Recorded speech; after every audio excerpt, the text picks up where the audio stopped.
everybody, come on. Gather around. Here now. Come on. Permission from yeah. So I'm from Faughart originally. Okay, I was born and reared here, grew up as a child, went to Faughart school and whatever. And this well that we're after leaving, it would rise on the 1st of February, every St. Bridget's Day. So we would have pilgrimages from, all around the place and around Faughart, and we have candlelight processions here. That all stopped when COVID came, so it's been resurrected again. And the water would actually come up the steps on that evening or on that night.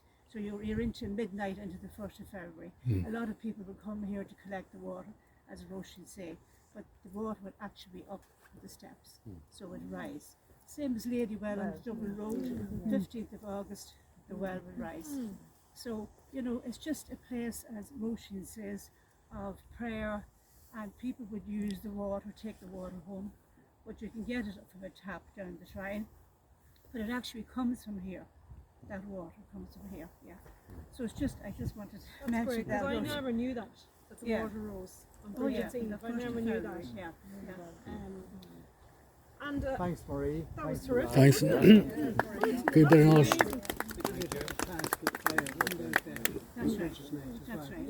Yeah, and to carry the lady candle down to the shrine. That's right. Yeah. Yeah. It's lovely. It's a lovely Yeah. experience. Yeah. Yeah. Lovely experience. Yeah. And we have, and I mean, you make me think there are so many different things, Marie, when you were talking about that, because the water is another symbol of the goddess. If you're ever in town and you're in Church Street and have a look at the mural of Bridget there, that's Bridget of Faughart mural. And last year when we had the new bank holiday, that became a very iconic image. It was on TV so many times as a representation of Bridget, because it represents both aspects, the Christian Bridget and the pre-Christian. And you'll see a lot of the symbols on that. You'll recognise a lot of the Christian ones, of course. The cross we're very familiar with, and cloak, and but some of the symbols of the older pre-Christian Bridget are fire goddess, water, very important. People would say that Faughart is more of a fireplace and Kildare is more of a water place. Or is it the other way around? Maybe, no, they have a fire temple in Kildare, so fire Kildare, water here. The fire temple in Kildare, I don't know if anyone's been down to Kildare and seen the church. The church in Kildare is fabulous, but it's Church of Ireland. So Bridget is a Church of Ireland saint. She's pre-Reformation, so she's in both sides. So she's a bridge. She's a peacemaker. She's a mediator. But the older Bridget was a part of her. One of the attributes was a fire goddess. So if you look at that mural in the dock, you'll see the symbols of fire, water, healing. She's the goddess of healing. She's the goddess of smithcraft. That means transformation, transforming things. Ironcraft, smithcraft, and she was a goddess of poetry. So they were the three big attributes of goddess Bridget: poetry, healing, smithcraft. And they were really important, obviously, in ancient Ireland, because poetry was how everyone remembered everything. That's how you went, because we only had writing from the 5th century onwards when we had Christianity. Before that, we didn't have any writing. So how did you remember what happened? How did you remember the lineage of your family or the battles that were fought? You had to learn them all off by heart. So you had the poets, who were one of the highest levels of society, who learnt all these things and remembered them and wrote them as poems. So poetry is vital. Smithcraft, that's how you had all your weapons, and everything you used in everyday life was made in fire. But that was also a symbol of transformation. And healing was the other big one. She was the goddess of healing. And a lot of her stories are about healing, St. Bridget's stories, about her generosity and how she was able to heal. She healed everyone she met. She healed the sick, the infirm, lepers. There's an awful lot of lepers in the stories. Ireland must have been full of lepers, but I think that was just, they called everything that had an illness leprosy. They were all lepers, no matter what it was, they were all called lepers. So Bridget was healing. She was generosity, St. Bridget. But you see, all of these things are being echoed in the older Bridget as well. So anyway, we're here at one of the other archaeological features of the graveyard, and this is called Bridget's Bed. And maybe Marie, maybe some of the local people will be able to tell us more about this, because really know what this was. We think it was probably a little stone hut. Because you can't tell, there's stones there, like a beehive, and it was used as a penitential station, so people would have gone round it. I've seen pictures of people from like 1890s going round on their knees saying prayers on it. Yeah, so it's found the shrine as it is the cross should go around there instead, because of this place wasn't always kept as well as what it is. So from a health and safety point of view, you couldn't really, have a symbolic thing for people to come to. And did you was there a lot of times with a holy well or a holy place like this, there is a certain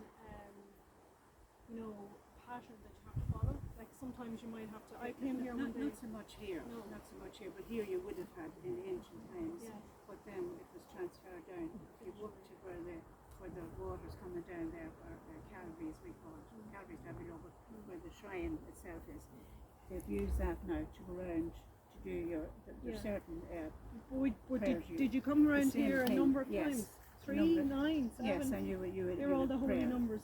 Yes. Up there. You'd have certain prayers to say, right? Yeah. And you would do it 3 times. And then there are people who would come at 3 o'clock in the day for 9 days. So if they were suffering from something, they would come on the 9 days, and do the prayers. Yeah. And all those numbers are pre-Christian. The sacred numbers, And you always went round sunways.